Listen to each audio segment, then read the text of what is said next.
Gali paglostyt nosį? 5-metė glosto žirgą. Tai prasideda žirgų terapija Klaipėdos rajone įsikūrusiame Horseland. Anot Ūlos mamos hipoterapija ne tik teikia begalinį džiaugsmą, bet ir keičia mergaitės gyvenimą. Pirmą dieną iškart buvo wow, šokant žirgo, laiminga. Tai po kelių dienų matosi jau vis didesnis jos tobulėjimas, vis labiau norėjimas kalbėti ir netgi ir tą balansą išlaikyti geriau.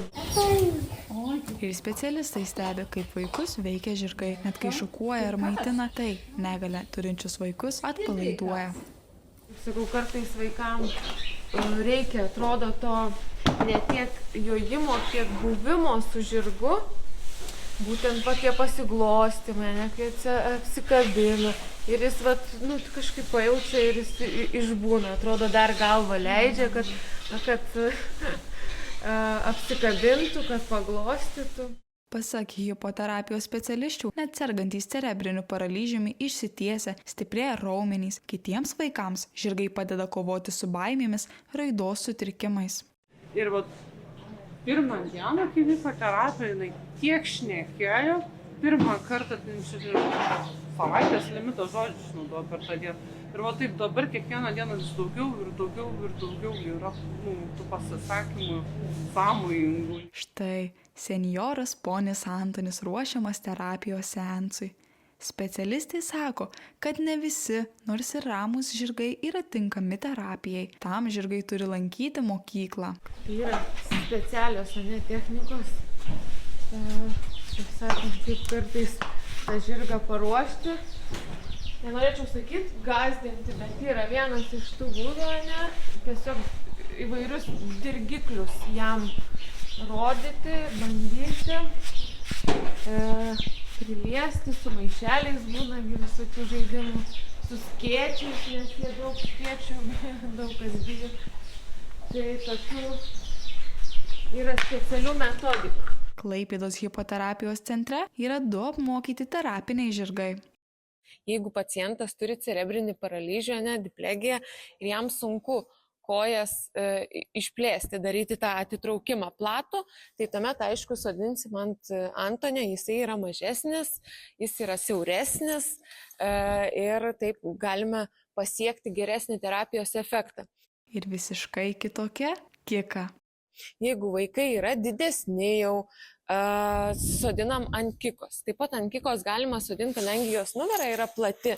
Galima naudoti mažesniem vaikams, kurie patys dar net nesėdi ir jų nesodinam, tik pozicionuojam. Hipoterapijoje ir sportuojama, ir žaidžiama, ir mokomasi, bet ir lavinama smulkioji motorika. Terapijos efektyvumas priklauso nuo kokiu gruntu vaikštom ir kaip greitai vaikštom. Ar vaikštom į kalną, ar žemyn, ar šonu, ar tiesiai, ar ant smėlio, ar ant kieto grunto. Tai visi tie faktoriai taip pat turi įtakos terapijai. Anot Klaipėdos universiteto specialisčių, įrodinėti, kad asistuojamoji gyvūnų terapija ne tik ugdo neįgalius vaikus, bet ir padeda pritapti visuomenėje, jau nebereikia. Tačiau teko ilgai paplušėti, kad išmanytų žirgų terapiją. Vienas iš tokių kaip dalykų papildomos alternatyvios medicinos ir yra hipoterapija. Tuo metu mes važiavom su studijomis į Šiaulius, nes ten tokia kaip iš tikrųjų pagrindinė bazė, jie užsiema jau 17 metų, tiesiog tai visada buvo neoficialu. Vien stojant į mokymus, tu turi turėti biomedicininį išsilavinimą. Dėl to, kad tavo klientas, pacientas yra žmogus, tu dirbi su žmogum, tu turi išmanyti jo anatomiją, jo kineziologiją, judėjimo anatomiją, turi išmanyti patologijas, ligas visas, turi jau vien taip daug žinių turėti. Taip pat turi išmanyti ir apie žirgą, turi jo elgesį pažinti, kaip jis elgesi tam tikrose situacijoje, kokia yra jo kūno kalba ir panašiai. Nors žirgų terapija taikoma jau seniai, tik pernai Klaipėdos universiteto praktikos bazei buvo suteikta licencija. Hipoterapija šiaip yra individualus reabilitacijos metodas, yra pripažinta jau kaip reabilitacijos sritis, ne šiaip, kad tiesiog užsiėmimai, kurie taip pat gali būti vykdomi su žirgais. Tai terapeutas, kuris dažniausiai būna kineziterapeutas, psichologas, ergoterapeutas arba logopedas, kažkurios srities, žodžiu, specialistas sveikatos srities.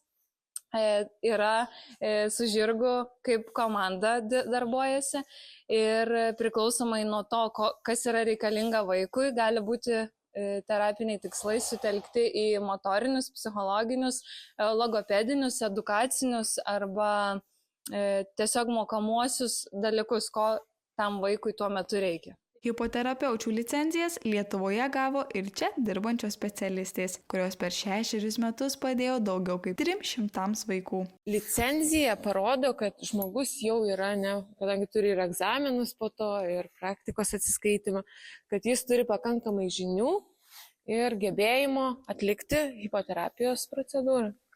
Specialistė sako, kad sprendimas licencijuoti protingas žingsnis, nes hipoterapiją reikia išmanyti. Būti šalia, kol vaikas jodinėja, neužtenka, norint pasiekti rezultatų.